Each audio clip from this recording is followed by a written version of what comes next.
C'est le smartphone le plus médiatisé de cette rentrée. Présenté il y a 10 jours, l'iPhone 7 d'Apple arrive en magasin aujourd'hui. Nous avons pu tester sa version grand format, l'iPhone 7 Plus. Présentation en vidéo.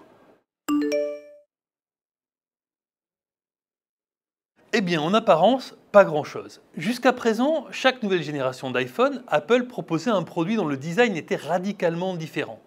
Histoire de montrer la nouveauté, histoire aussi pour les premiers acheteurs de montrer qu'ils avaient pu se le payer.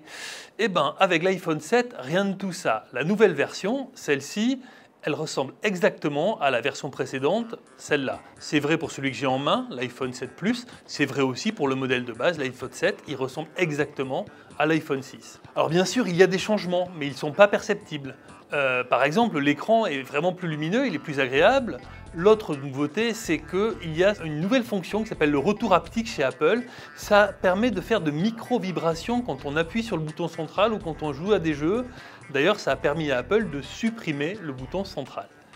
Et l'autre grande nouveauté, celle dont on parle beaucoup, c'est qu'il est étanche, en tout cas résistant à l'eau. On peut le plonger dans l'eau et le ressortir, il n'aura pas de dommages. Alors c'est une nouveauté chez Apple, parce que chez les concurrents, certains font ça depuis bien longtemps. Sony, avec l'Xperia Z, l'avait fait dès mars 2013, je l'avais testé ici. Autant dire que ça date un peu chez les concurrents, il était temps qu'Apple s'y mette.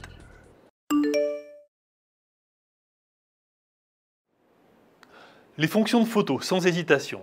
L'iPhone 7 est plus lumineux, il a un stabilisateur optique, et l'iPhone 7 Plus, le modèle le plus grand, dispose même d'un double objectif.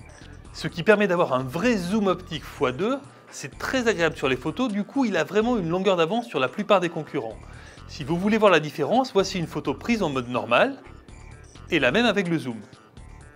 Idem avec celle-ci, le mode normal et le zoom. La photo, c'était déjà un des points forts d'Apple qui le rappelle dans ses campagnes publicitaires. Cette fois-ci, les progrès sont réellement notables. Oui, mais on ne s'en rend pas vraiment compte à l'usage. D'après Apple, le nouveau processeur qui équipe l'iPhone 7 est 2 fois plus puissant que celui de l'iPhone 6, 40% plus puissant que celui de l'iPhone 6S, et pourtant, quand on l'utilise, c'est paradoxal, mais on ne s'en rend pas vraiment compte. Pour le voir, il faudrait vraiment utiliser des jeux ultra puissants, ultra gourmands en puissance de calcul. Ces jeux sont ultra rares aujourd'hui. Résultat, pour l'instant, on ne voit pas vraiment la différence. Oui, mais pas beaucoup plus.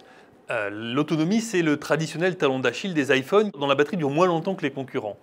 Là, Apple annonce 1 heure de plus en communication pour les iPhone 7 et 2 heures en communication pour les iPhone 7 Plus, les plus gros modèles. Sauf que ce sont des données constructeurs et c'est un peu comme les moteurs diesel sur les voitures. Dans la vie réelle, l'augmentation d'autonomie sera sans doute un peu plus faible. Sur le plan technique, c'est le premier iPhone vraiment stéréo, avec un haut-parleur à gauche de l'écran et un haut-parleur à droite. Sauf qu'en réalité, le son n'est toujours pas extraordinaire. Il manque de grave, il manque de précision, et on peut difficilement se passer d'un vrai haut-parleur externe.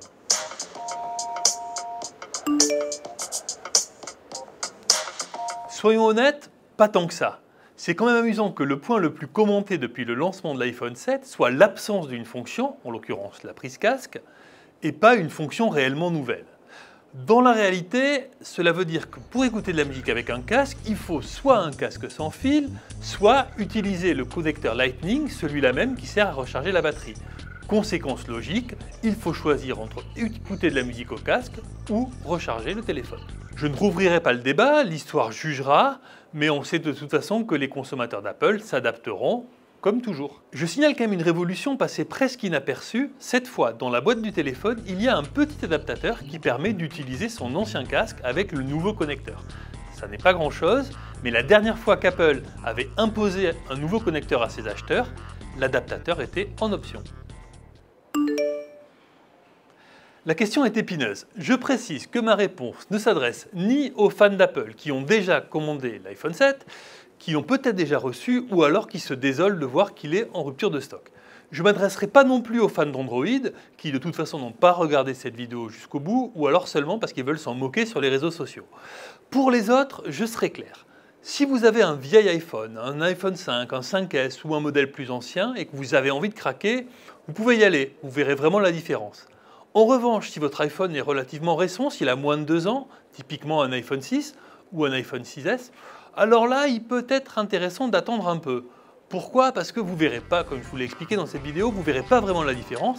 Et surtout, le vrai nouvel iPhone, avec des vraies nouvelles fonctions et un vrai nouveau design, tout indique qu'il va sortir dans un an pour les 10 ans de l'iPhone.